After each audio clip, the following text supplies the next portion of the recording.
সাহাবায়ে কেরাম বললেন, আবু বকর, এ আবু বকর, কান্নার কি পাইলা? এই সূরার মধ্যে সুসংবাদ দিয়েছেন যে মানুষ দলে দলে ইসলামে প্রবেশ করবে।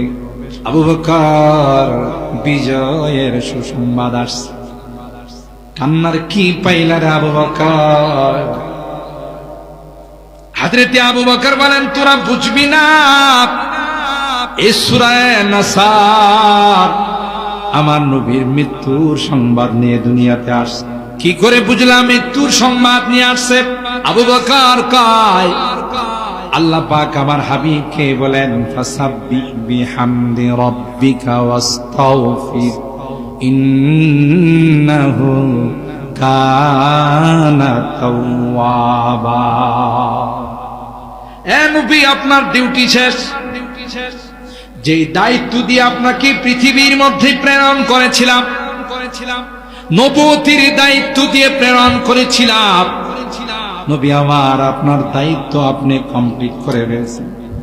আমিও কোরআনে ডিক্লার দিয়ে দিলাম, আল-ইয়াউমা আকমালতু লাকুম দীনাকুম ওয়া আতমামতু আলাইকুম নি'মাতি ওয়া রাদিতু লাকুমুল ইসলাম দীনা।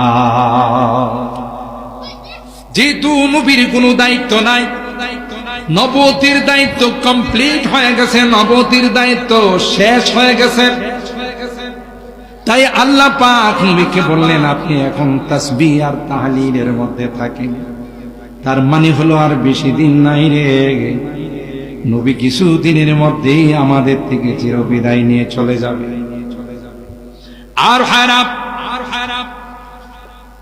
এই জন্যে সাহাবায়ে কেরাম মৃত্যুকে আলিঙ্গন করতেন, মৃত্যুকে তারা ভয় পাইত না, যে কারণে সুন্নতের উপরে তাদের আমল ছিল।